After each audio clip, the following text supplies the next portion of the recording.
All right, welcome back to Boss and Cage podcast. Today we have Tim, and I've decided to deem Tim as the effective boss for many different reasons. And as we go through this interview, Tim is going to unveil the multiple different facets of who he is in his business. So, Tim, why don't you tell the audience a little bit more about who you are and what are we talking about today? Yeah. Hey, thanks for so much for having me on here. Yeah, I've been involved in growing businesses. I'm obsessed with growing businesses. So I started out graduating from college, working as a CPA at PriceWaterhouseCoopers, consulting, working with a lot of clients, built a software company from zero. There's just two of us at the beginning to we built it up to about 400 employees, sold it to Intuit. I traveled around the world for about 10 years teaching on leadership and growth concepts, a lot in faith-based environments, churches, also in governments, business conferences, that kind of stuff. And I kept getting people that came up to me after a seminar and they said, "Hey, there's great concepts on how to grow your business. Are you a coach? Can you coach me?" And I go, "Well, what's your question?" So I'd give them maybe an hour worth of my time, not realizing that people actually build whole businesses around this. They're getting paid for it. And so I actually reverse that, where I go out every now and then and speak, but I've got a whole coaching business I built. We got about 150 clients that we're currently working with on a weekly basis. We're growing pretty fast, and I'm just having a blast getting really setting business owners free from their own business so they can own a business and not be a slave to it. Wow. I think one of the things that you just said was one of the phenomenal things, and why I called you the effective boss was like, I mean, you went from a two-man team to a couple hundred, and then you actually sold it. So let's talk about this acquisition for a minute, right? I mean, you blew through it so nonchalantly, like it was just something that everyone just does. So let's Yeah. talk about that for a minute, like how, what, why. Let's dive into it. Okay. So it was a software company that was geared towards CPAs. So people that did tax returns, people that did bookkeeping. And so we really focused on that very narrow market. And we really built it on this thing called mailers. Okay. And it's an old technology where you actually mail something out, they open it up, they read it, and then they respond to it. So we got to where we were so good at doing this. It was a unique offering that we offered back now. You read about this in history, but back when we have 5.25-inch floppy disk, Wow. you remember reading about that? So we actually built technology around there. And the computers back then knew how to go beep beep, and that's all they knew how to say. But we got it to where they actually would speak to the CPA, and just some Jedi tricks here, just to say, "Hey, you want to try us out? We can help you out." But we ended up sending out 1.2 million pieces of mail every year. It generated about 40 to 50,000 leads for us, or what we call demos. We'd ship out packages, and that would be the basis of our growth. And we got to where we were about the third or fourth largest CPA software firm, and we had the big boys coming along and wanting to buy us. And turns out we're into it and it buy us. But a lot of our success, my friend, has really been based on the leadership culture that I created there, which is at an entry level, you're expected to be a leader. And leadership starts by first going inward before you go outward. It's learning to lead yourself, learning to realize that you're going to project however you feel about yourself and the world around you. You're going to project that whether you know it or not. You can't play poker face on your emotional state or how you feel about yourself and the world around you. So I like to define leadership is really the moment by moment management of your emotional state. Hmm. So you can have an emotional state of everything's wrong with me and the world's against me. What kind of problems are you going to solve during this time? Right? With that kind of mindset, boom. It's just like go off the deep end. And so if we had a mindset of I'm capable, I'm creative, I'm part of an awesome team, let's solve this problem. I like to say there's these 50 management maxims called TR management maxims. And one of them is he or she who sees it solves it. If you see it, solve it. Get off your butt and get after it. That's what business owners do. And so leadership is really, it starts with taking ownership of your life, of your job, of your responsibilities, not looking for an excuse, but looking to make a difference. And so that's kind of that's how we built this software company. It wasn't accidental. It wasn't just we happened to be successful. We define leadership. Another definition for leadership is improving your looks. All right. Now you're a sharp looking guy here, the stylish looking glasses, right? We're all looking at that. But I'm not talking about you looking better, like in the mirror, or like, wow, that's a good looking, but it's improving how you're looking at what you're looking at. Mm-hmm. Either you're looking at it from a place of impossibility or possible. It's you're incapable or capable. You're going to stand up and act on it, or you're going to sit down and ignore it. And based on improving your looks, that you can begin to act upon the world around you to improve it. Boom, that's the basis of a great company. So, I mean, it's definitely interesting. So, I mean, let's dive into you a little bit more, right? So, if taking what you just said and you're driving based upon leadership and you're creating everything that you're doing in this world right now based upon leadership, if you could define yourself in 3 to 5 words, what would those 3 to 5 words be? The less words you use, the more it takes to think through it, right? Because it's not what you choose, it's what you choose not to use. I would say I'm a catalyst for creative ownership. It takes creativity and ownership to get stuff done. And so I'm a catalyzer to get people to own their stuff. And I quote a lot from the Bible. I don't shove it down anybody's throat, but I say the first lesson from the Bible is what? Well, most people say, well, love one another. Well, that's probably the most important, but it's not the first. The first lesson is the first verse in the Bible. In the beginning, God did the thing he wants us to do. In the beginning, God created. So the first lesson is either we create towards or we react against. And there's stuff in the people watching us right now, that person watching us right now, there's stuff in your business that you're reacting to that if you'll reverse that curse and begin creating towards, you'll get better results quicker. So, I mean, that's interesting, right? So, I mean, you're talking about push and pull, you're talking about the yin and yang. So, and you're really big on leadership in this spectrum, right? But every great leader, there has to be some downfall. There has to be negative. You wouldn't be a great leader if you haven't hit hurdles. So my next question is, if you can kind of testify to something that has happened, let's say in your last 30 years of building these businesses, the worst experience that you could imagine happened, but then you overcame it. Well, I have a life of overcoming obstacles. One of my mottos is your adversity is your advantage. And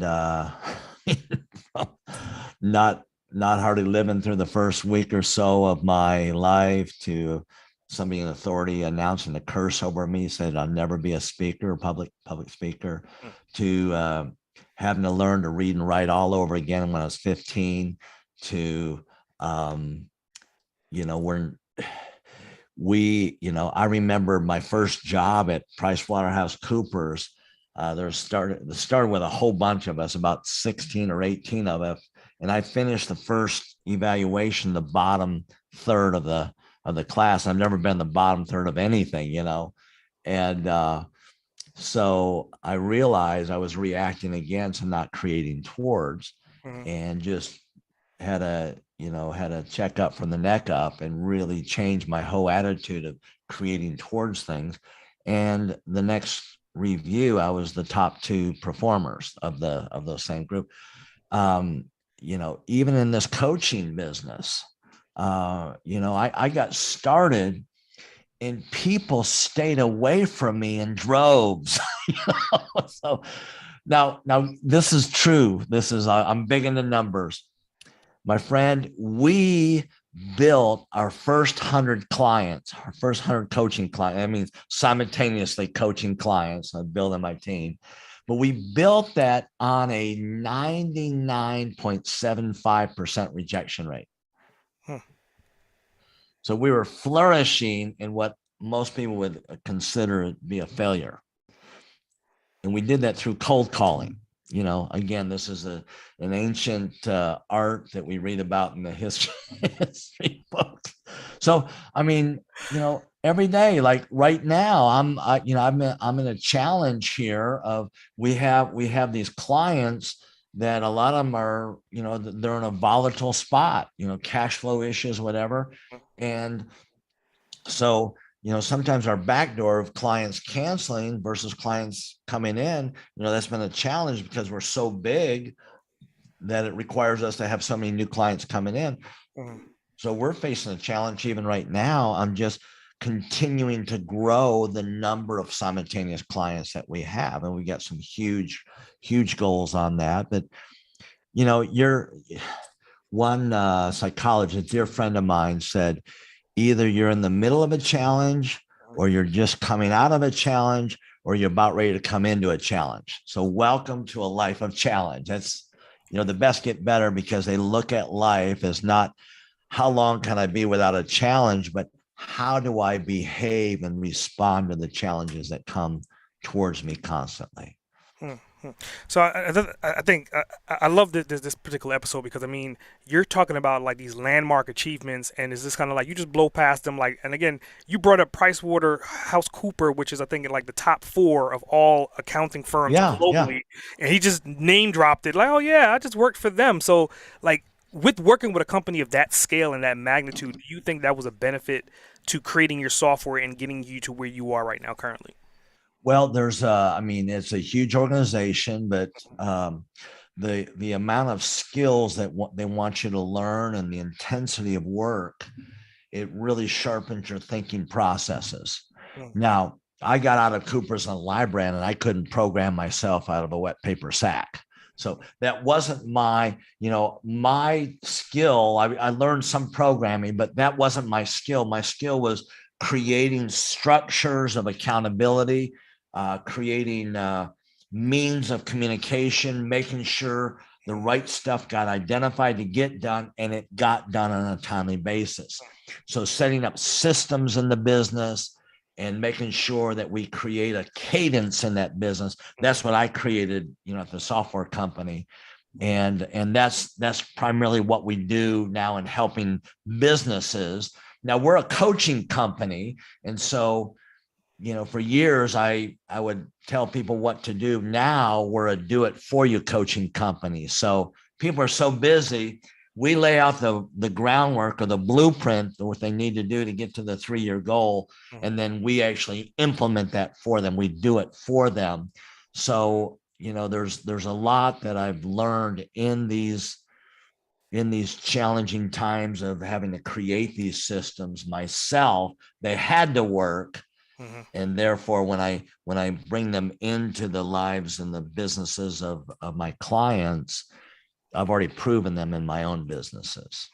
So let's talk about systems. I mean, I love the fact that you brought up systems, and I'm a big systems guy as well too. But you're talking about, let's say, 100 clients, right? Let's say 150 new clients. You're coaching them. Right. You have to have an onboarding system. You have to have like people come in at different levels. So you have to have variable systems. So let's talk about like what kind of systems do you currently have in place when somebody's getting onboarded with you guys? Okay, so very good. So our first package we sell. And this is just for the folks that whatever package you guys sell is, hopefully this will be helpful. Our first package we sell is a 3-month package. You buy 3 months added to the first 3 months. Why? Because we lay out the blueprint unique to your business. Then it takes us about 3 months to implement to get everything lined up in place.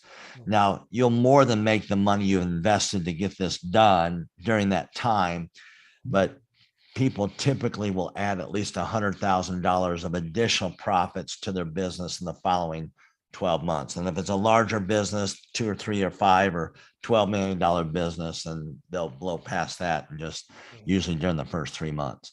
So, systems there's all kinds of systems in a business: the marketing system, a sales workflow or sales system, information gathering and process and decision-making system, a hiring system, a training system, a cash flow management system. So we help people in whatever is the squeakiest wheel. We're going to address that. I'm a big fan of Ellie Goldratt. It's the goal, and it's not luck. And so those core constraints, they'll move around in a business. As you solve one thing, there'll be a constraint somewhere else. So we chase those constraints to get the business optimized here. And we do it, the biggest challenge that our clients have at our level, and they're coming in usually $5 million or less. So we're working with smaller businesses. We work with a lot of, one of my oldest clients, he's now got about a $120 to $150 million a year client, but he started with me at 10 million, So, but most of these guys are smaller. And so they really need help with their marketing. They're spending gobs of money without getting the results they want. And they usually do not have a good sales workflow, follow up and getting all the systems in that. Huge amounts of money going through the business with no effect because of ineffective marketing and sales systems. Another huge deal is in today's labor shortages, having a hiring system. And our hiring system actually cuts down people's interview time by about 75%. And it really gets people where they really find the people they need, get them on board, get them onboarded, as you said, trained up and functioning at a pretty high level in a shortest amount of time possible. Interesting. So I'm going to go back. Earlier on you were talking about you as a kid. So I'm going to paint this picture, what I see you as a kid, right? And then obviously correct me if I'm wrong. I see you as a super ambitious kid. I see you riding through the neighborhood on a bike, ringing your bell, delivering newspapers, going back to your whole mail analogy about being old school, right? So correct me if I'm wrong. Did you have this hustle growing up when you were a kid?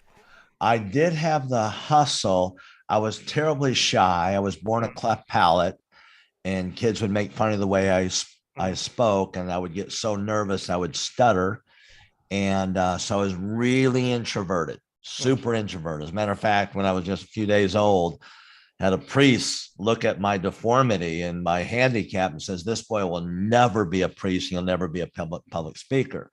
And most priests are really good people, and they really mean well and help the community. This guy, for some reason, he declared himself. He, left the church and declared himself to be just horrible. I don't want to down anybody, but he announced this curse over me.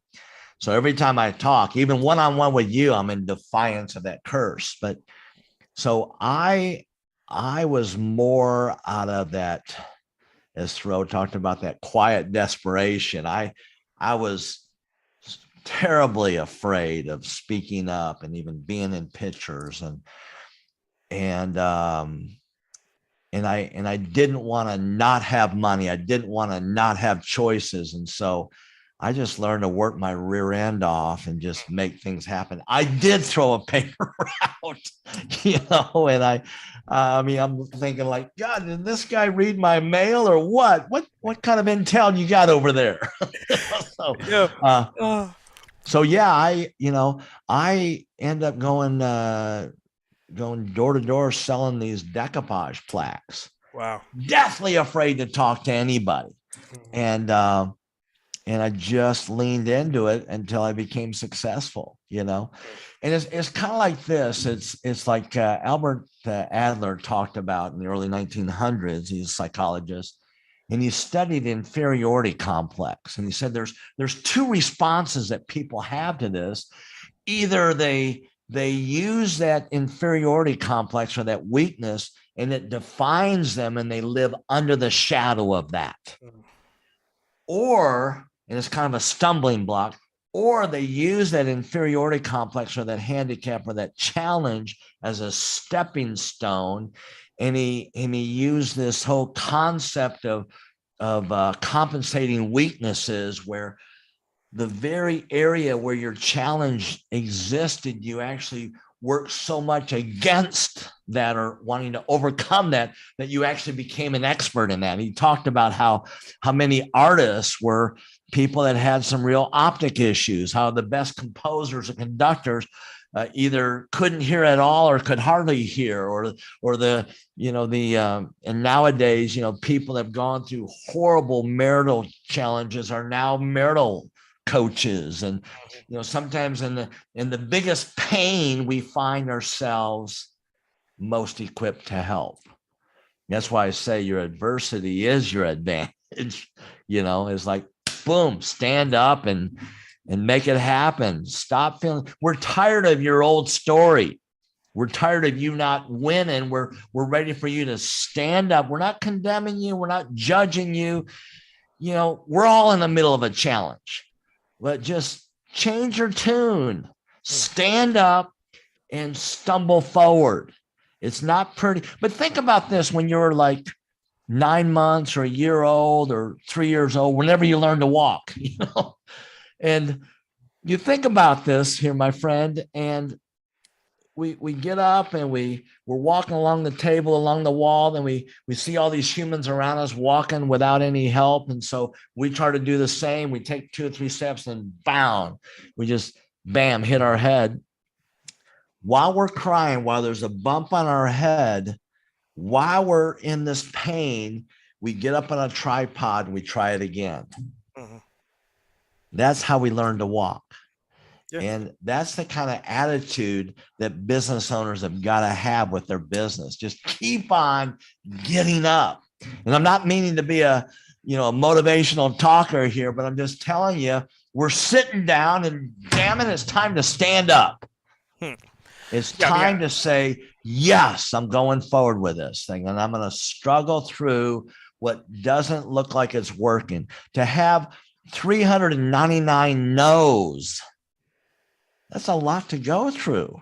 Yeah. And we learn to flourish in that massive rejection. And I'm telling you, that's the thing that keeps a kite in the air is the resistance, that string. Yeah. So I mean, hearing you speak, I mean, you're definitely inspirational just by your tonality and what you're saying. And again, you're overcoming things that potentially people said about you when you was younger. So that's one side of the coin. So my next question is, being that you are so entrepreneurial, right, and you have so much insight, did you get that from someone maybe in your family, maybe your dad or an uncle or an aunt? Like, where are you getting your entrepreneurial insight from genetically? Well, first of all, I don't think it's genetically. I think that's bullshit. I think we way overplay genetics. There are, I probably shouldn't say that on the phone, on the podcast, so you can erase that word here. Sorry. We way overplay it. And whenever we look at something else making our decision or making us, we weaken ourselves. Now, I don't believe in a self-made woman or a self-made man. We need all of us to grind and spark each other and that kind of thing. But, it's what you do with what you've been given. Sure, you've got a genetic code, and absolutely it has some effect. Diseases you may be challenged with, learning abilities or whatever that may be, and I don't take that lightly. But don't use that as an excuse to say where you are. It's an excuse is a permission slip to stay where you are. Mm-hmm. Reason just is that having a good excuse to be where you are. And what did George Bernard Shaw say? He said, listen, is the reasonable man adapts himself to the world, but the unreasonable man makes the world adapt to him. He said, therefore, all progress in the world is done by unreasonable people, unreasonable people. And so, and I'm not saying to be, you're licensed to be a jerk to people. You want to be pleasant to work with, where people want to come back to you and do business with you again. But it's like, don't hide behind a story that's not empowering you. Mm-hmm. Yeah, well, I had to learn to read and write again. I was, I was almost killed in a car wreck, and my brother was killed in a car wreck, the same car wreck, and I wasn't expected to live. And but for the grace of God, go I. I'm not anybody special. I'm not anybody that's got any kind of a super human abilities. It's just is having some want to, and is keep on getting up when you get knocked down. Mm. And I got I got more failures that I can tell you than successes. And so that's why I love what I'm doing. I'm telling you, I was talking to a guy that was having a rough time making payroll. And I've spoken to crowds of 20,000 people. And I feel the smile of God as much on me talking to this plumber that could barely make payroll, barely being able to afford his mortgage. And I was talking to him just a couple of years ago, and just making a few $1,000s a month. And now he's making between $40,000 and $50,000 profit on top of a handsome salary he's paying himself. $40,000 to $50,000 a month in profits every month. Hmm. I mean, that gets me up early in the morning. And the people watching this, they've got the capacity. Some of them are into it. It's great. I could learn tons from everybody watching this. I promise you, from everybody watching this. Some have already kind of in that zone. Some of you can see your promised land from where you are. Just keep on tracking. I read a lot. I ask a lot of questions.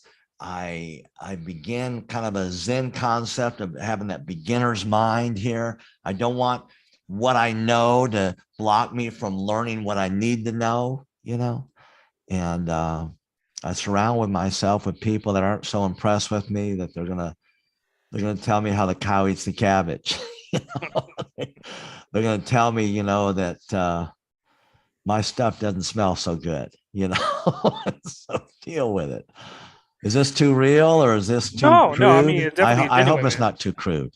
No, no. I mean, I think it's the more original and authentic that we are as entrepreneurs and giving people opportunity to see who we are behind the scenes, behind the CEOs or behind the businesses, it gives them opportunity to realize that we're real people and they could be us as well Oh too. And we're able yeah. Oh to yeah. push through the struggle. So like well, my next question is kind of like, I mean, you're delivering so much different value, right? So I wanted to kind of know like, how do you then manage like your work life with your family life? Because again, I think when you're on 10,000% and you're go, go, go, go, go. But do you ever have opportunity to stop, or is your life with your family more integrated into what you do? Yeah, it's a tough, yeah, as a business owner, it really requires a level of obsession. Now, what I've learned to do, and I've learned to do this from more trial and error than from mastery. I'm sharing as much out of need as I am out of mastery. So just, I want make people to make sure I'm not looking down on anybody. As a matter of fact, I'm looking up to these people I'm talking to. And it really helps to a lot of business owners don't have this process where they've got a daily hour of power, personal planning, where we've got our to-do list, we got our calendar out, it's on computer, but I'm going through emails and text messages and voice messages, and I've got set questions that I ask that forces me to look at every aspect of my business, and I think through the day before I live it, and it allows me to be a lot more intentional. And so with my wife and with my kids, which are all grown up, my youngest is 23, and she's in dental school now, just finished her first year of that. But everybody out, all my three boys are out and working. But what I do is when I'm really coming into some heavy duty hours, if I can talk to my wife and I say, here's what I need to get done, and here's some lines I'm going to draw. If it takes me longer than that, I'm going to come home, or we're going to do our date, or and I'm going to, as much as I can. And I have a rough time with it. I'm not, I'm not perfect, but I'm learning to be present. My present to my wife is to be present. Mm. and to be fully engaged, to turn off my phone. I've got my phone turned off over there. I'm talking to a big shot right now, right? I got people that I'm very honored to have them listen in on us, not because of me, but because of you. You're the one that gathered them. And but it's not a pretty picture, but the best you can, create expectations and get your planning done. And as much as you can, time block your time. You're going to work on this, honor that time. If you had an appointment with your banker, would you be late to it? Would you forget it? No, you're going to even show up early, hopefully. Well, you have somebody much more important than your banker. You have yourself, or you have your spouse or your partner or your significant other. And so if you set a time block for that, honor that as much as you can. Turn off your phone, turn off the gadgets, turn off the interruptions, and get focused. When you learn to do that, especially when I say, hey, wife, I'm going to be done here, I'm going to be home here. I've blown that so many times, but when I show up and I honor my word and I follow through with it, boom, we got a lot better relationship. So you have to just draw a line. You have to time block, or it's going to be all consuming. Wow. So going back to, I think about maybe like 15 minutes ago, you was talking about like you're an avid reader, right? And you say you ask a lot of questions, you read a lot of books. So like this next question kind of falls into that category. What books do you recall? And it's a three-part question. So the first part is, what books do you recall reading to help you get to where you are currently? Okay. Well, this morning I went through a couple books because I buy them on Kindle and I buy them on Audible so I can read it and listen to it. So I was working out this morning and I was going through the last bit of Viktor Frankl's A Man's Search for Meaning, which is awesome. You can't get enough of that. And just reading some of the intricacies of what he talked about. Then I went into another book he wrote called Yes to Life, or something to that degree. And so I've just been feeding on Viktor Frankl, which is just, making that choice. That's why I come in so strong against the genetics. It's like, your genetics are beautiful. It makes it uniquely who you are. Does it have baggage? Of course it has baggage. Are you complete slave to it? Well, if you believe if you're a complete slave to it, then now now it's dictating. The Viktor Frankl thing is like, use your choice. Stephen Covey made Viktor Frankl popular. He says, hey, between the stimuli and your response to that stimuli is this little space called freedom of choice. Use it. I like Stephen Covey. I've read a lot of Don Miller, is a just brilliant writer on business stuff. I love to read biographies of founders and early stages of companies and what they do. I love reading articles that are not making excuses and apologize for capitalism.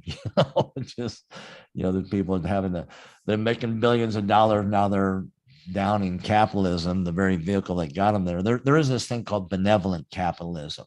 So, which is I redefine in this book here, Power to Create, I redefine wealth as creating value to serve others. And the more you do that, the more wealth you're going to generate and the more wealth you're going to be able to gather. So, so that I've got, if you mention a book, I've read it. I love authors that make me think. Mm-hmm. And, Well, thinking about authors that make you think, let's talk about you for a minute. Like you just pulled up your book, so let's talk about that book for a minute. Is that the only book that you've authored, or have you authored multiple? I've written 3 other books here, and this is one I'm probably proudest of because it really captures the essence of my coaching methodology and really my philosophy of life. And I jumped right in the middle of this book of defining your relationship with money. So most people, like if I were to talk to all the people, I can see all the people watching this now, and I say, hey, if I had $1 million to give you, would you take it? Yeah. Who wants more money? Yes, I want. And then I asked the same crowd, I said, now, have you ever seen somebody that didn't have a lot of money and they came into a whole lot of money at one time? You see it really messed them up. Oh, yeah, yeah, yeah. Yeah, you've seen people ruined by money. Oh, yeah, I've seen people ruined by money. Well, is that a cognitive dissonance here? You want more money, yet money ruins people. So which is it, you know? So in the book, I talk about really getting into a healthy relationship with money. And then I redefine what wealth is. It is gathering of assets, money and houses and stuff, but it's really a creative process. It's something not that comes to you, but something that flows from you. And I have trained leaders on the back outskirts of Accra, Ghana, in Mindanao in Philippines, outside of Cagayan de Oro, to in Switzerland and Sweden and England and Australia and Central America, South America. I've been all over the place teaching these things that you can create wealth. Wealth is creating value to serve other people. And it's built on an exchange system, not a free system. Free system promotes poverty. An exchange system promotes increasing the exchanges you have with one another. So you got to have something valuable enough for somebody to want to pay you or exchange something of value to get that. And so that's what we help people do in our coaching, as well as increasing the value they're able to create. So let's say you're talking to someone, right? And you can tell them the ideal avatar. Because again, you're talking about a particular mentality, particular type of Right. business owner, not just any business owner, not just any leader. So if you can paint this avatar, who would this avatar be? What is this person that you would ideally like to work with? So we work with some startups here, but most startups, they're lacking capital and they're lacking experience. Most businesses fail. And so it's not that we don't have a heart for them. We actually have training set up for them. But in order to get paid, we like to work with businesses that are already going. They just want a 10x or at least 5x of where they're at. And they want to increase their profitability. They want to increase the people that work for them. They realize that creating wealth is really creating a team and nurturing a team. So we help them do that.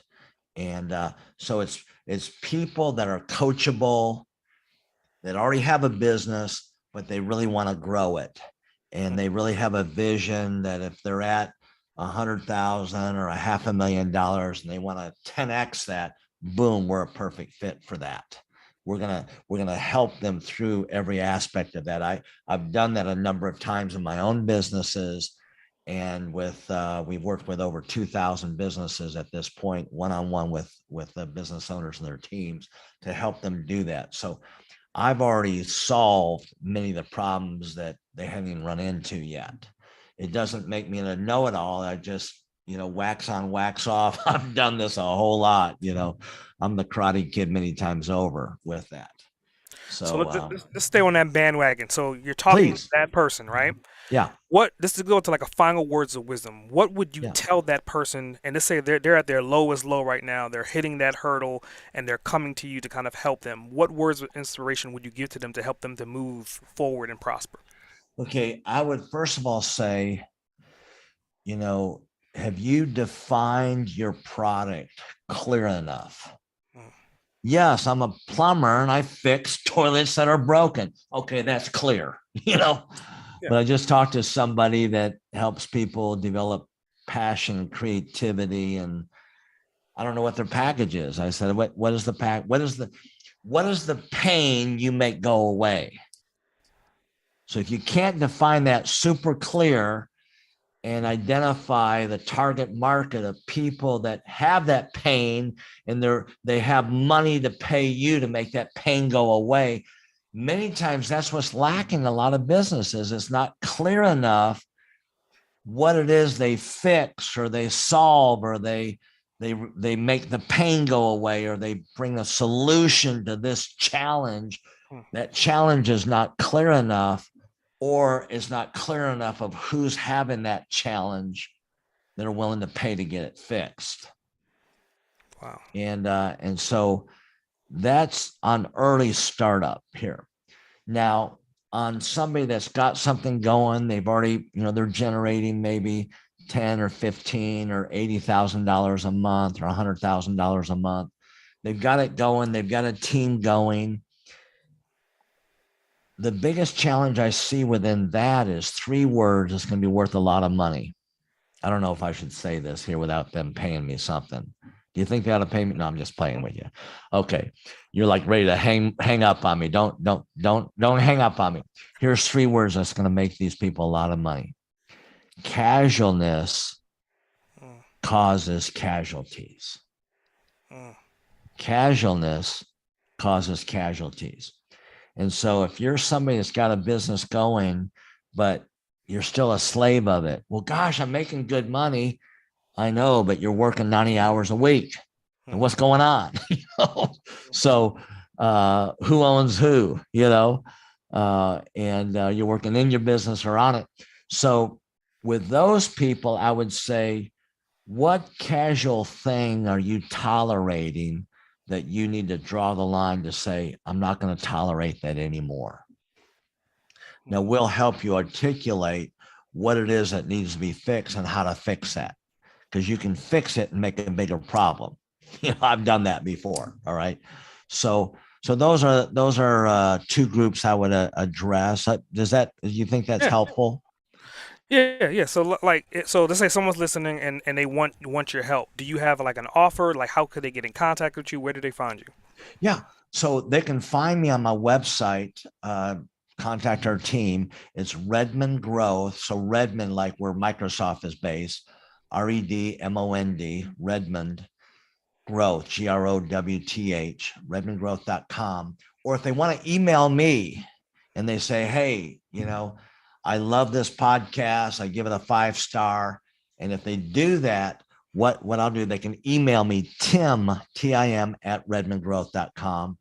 Or if they call the number on my website or on the Google business listing, that's actually my cell phone. Why? Because I want to talk to we have enough people coming in on our marketing that I never talk to. So I'll talk to them if they call.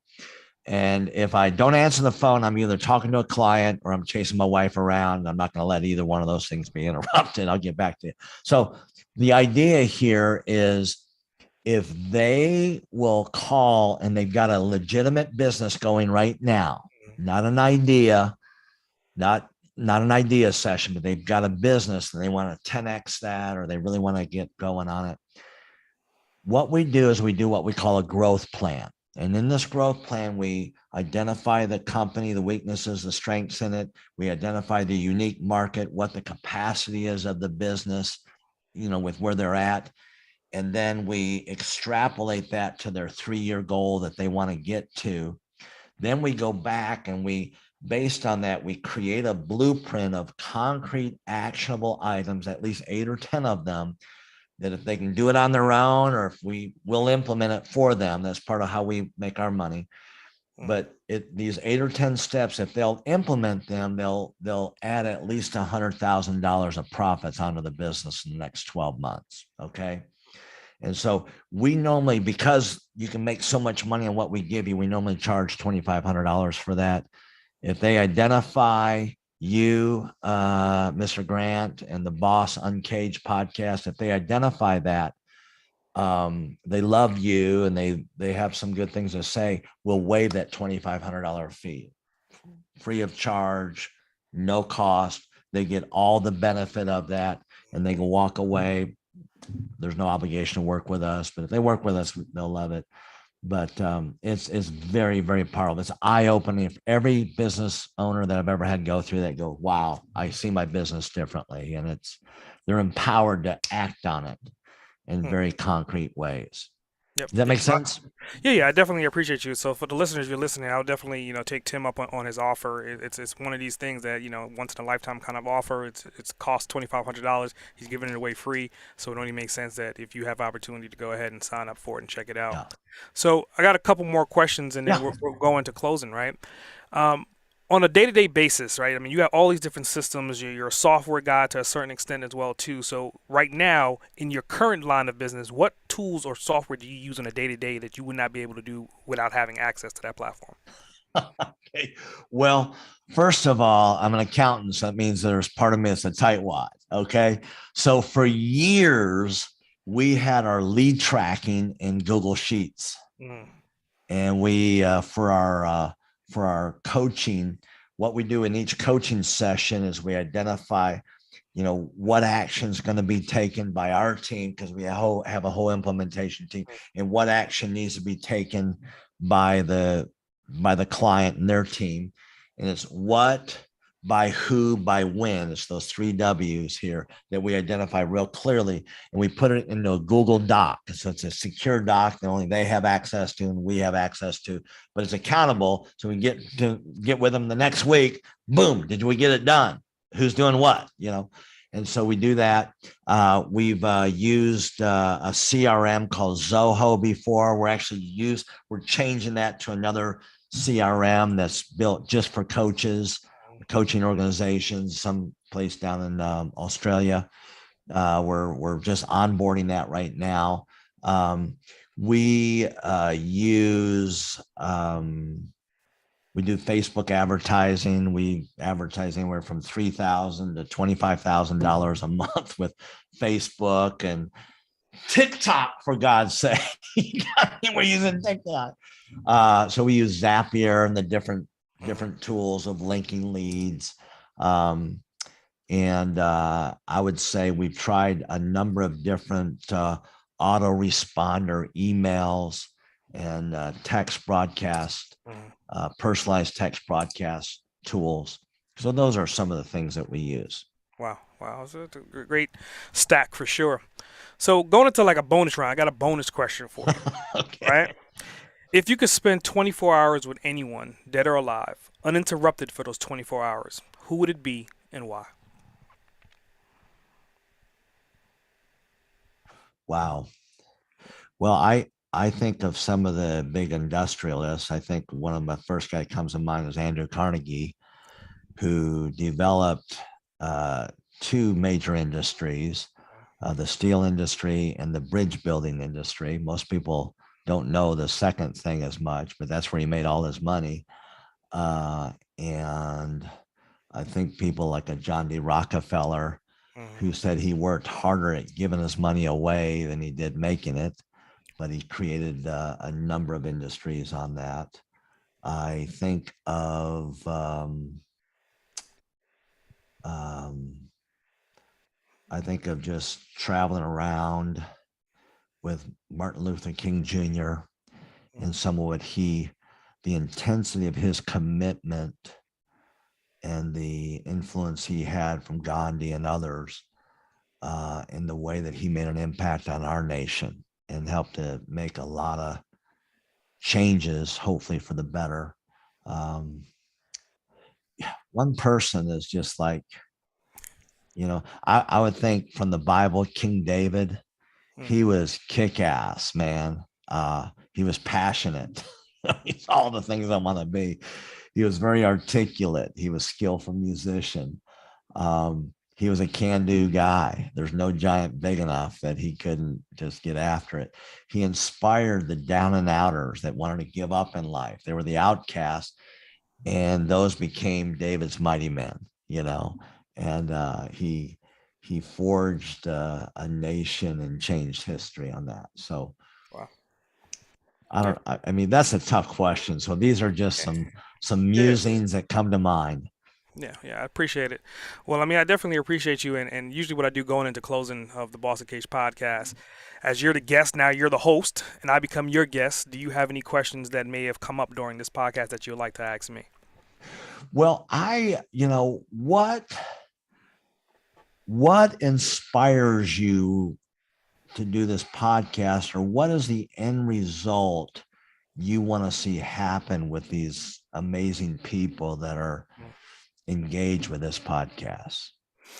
Well, first for the guests, right? I want us to have an abundance of this type of content, so the up and coming next generation of entrepreneurs or the startup guys that are starting up right now would listen to this, and they're getting like live feedback from someone that has done it before. So it's like taking some of the experience and giving it back to some of the non-experience, and trying to get some more of like you said earlier, more so capital equality in a sense through education, but we're not talking them to death. We're telling your story, and by telling your story, people are getting inspired, they're getting passionate, they're becoming Right. motivated.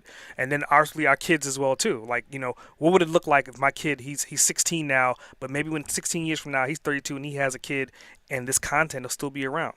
He could say, hey, go listen to your grandfather's episode, season 3, episode 15. He's talking directly to you right now. Boom. Awesome. That's really, really good. Well, and one last question Yeah. here is what gets you up early in the morning excited for life? Wow. I mean, there's multiple different things. I mean, obviously, family first and foremost. I mean, waking up and seeing the kids prosper and do their things, seeing my wife every single day.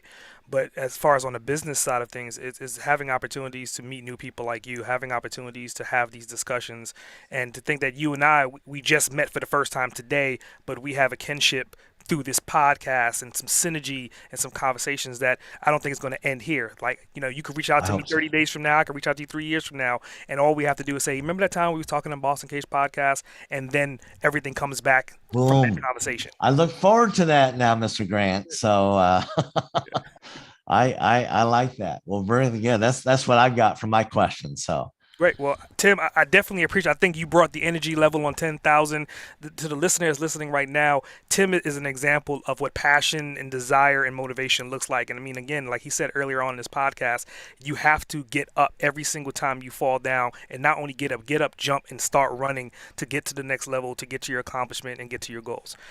Appreciate you being here today, Tim. yeah, thanks so much for having me. It was a lot of fun. Great. S.A. Grant, over and out.